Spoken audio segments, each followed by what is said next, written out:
Donc j'invite maintenant Hussein, voilà, il va vous mettre un peu dans le monde des satellites.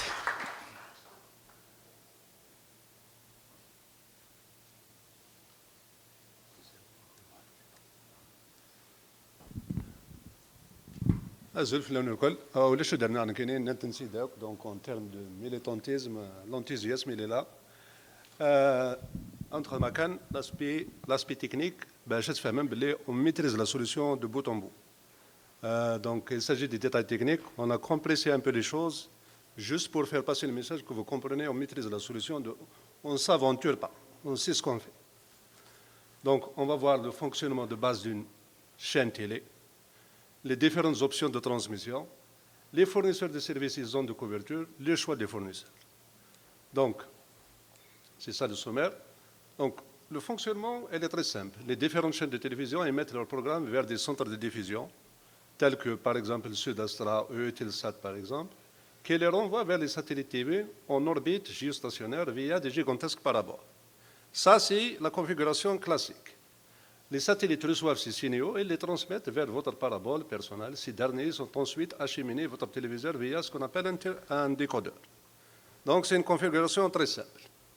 Maintenant, si on va schématiser ça, donc on a notre télévision, la TQ5, elle va transmettre vers un satellite, mais on doit passer par un fournisseur de services satellite. Donc, ça, nous, on passe par Internet au lieu de passer par une transmission via une assiette parabolique. Donc, l'acheminement classique, on passe par Internet, on transmet notre production vers le fournisseur. Le fournisseur, il va s'occuper de l'encodage et c'est à ce niveau que ça se produit ce qu'on appelle le chiffrement. Donc, vous savez, il y a certaines chaînes télé, on ne peut pas les capter sans avoir un abonnement. Donc, l'aspect technique se produit au niveau du fournisseur. À un certain temps, il y a certaines chaînes qui cryptent à leur niveau, localement, ceux qui ont le moyen, parce que ça nécessite quand même une infrastructure et des équipements assez coûteux. Et puis, ils transmettent direct au fournisseur. Le fournisseur, ce qu'on appelle, il bip vers son satellite.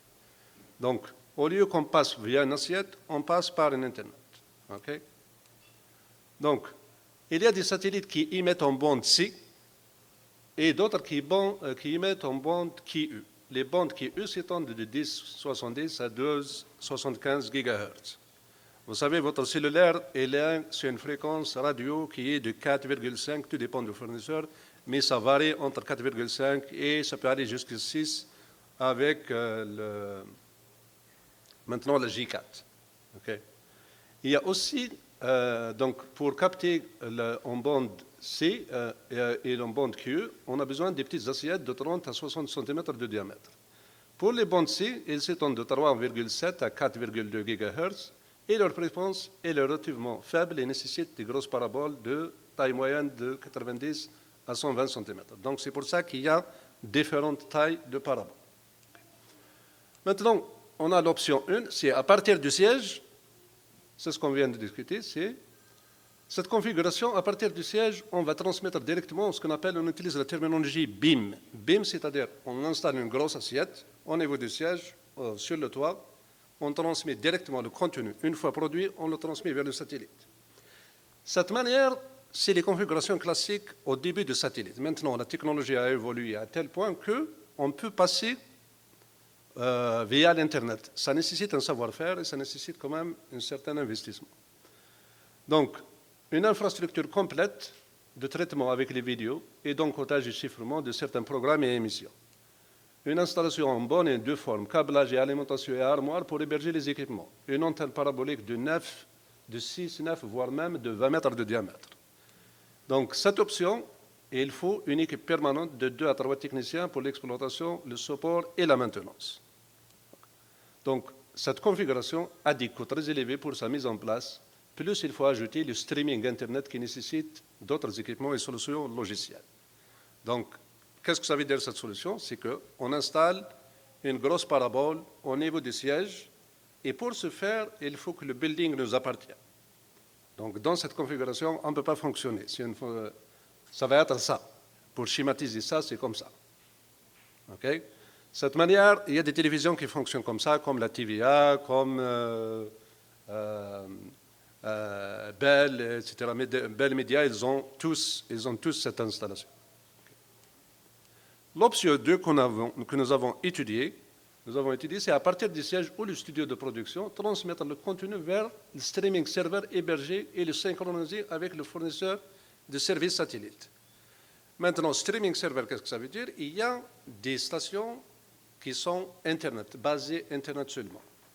Le streaming, c'est le même concept qu'utilise YouTube et les autres vidéos qui sont en ligne. C'est exactement la même chose. Donc, cette configuration nécessite une connexion Internet d'un débit de 10 à 25 mégabits à partir du studio de production. Et puis, il nous faut un serveur hébergé et des adresses IP publiques. Ça, on sait comment faire tout ça. Et puis, il nous faut une solution logicielle de streaming vidéo. Tout ça, ça peut nous coûter même pas $5 000. Ça, c'est juste pour mettre les choses en perspective. Pour vous dire à tel point que les solutions peuvent évoluer, il suffit de maîtriser l'aspect technique, comment le mettre en œuvre et le maintenir et le faire fonctionner. Et puis, cette configuration a des coûts beaucoup moins élevés et simples à mettre en place. Donc, il s'agit de ça.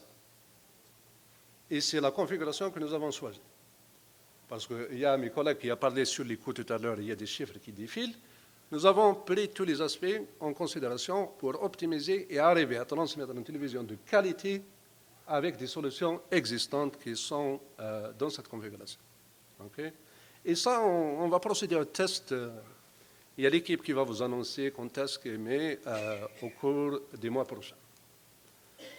Maintenant, le serveur streaming. Le serveur streaming, c'est très simple. C'est un serveur qui fait qu'il héberge la vidéo. Vous allez vous connecter, mais il calcule votre débit. Et il faut qu'il atteigne un certain seuil avant qu'il vous permette de la faire fonctionner. Ça, c'est une solution logicielle que nous allons mettre parce qu'au jour d'aujourd'hui, ce n'est pas possible d'avoir une chaîne télé sans avoir la partie Internet. Donc, la partie Internet, elle va être incluse.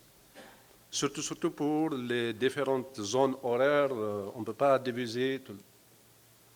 Donc, ça va fonctionner comme ça. Tout simplement pour schématiser ça. Et puis, à partir de là, vous pouvez le voir sur votre laptop, tablette, et tout ce que vous voulez. OK? Maintenant, les fournisseurs de services, ils ont de couverture.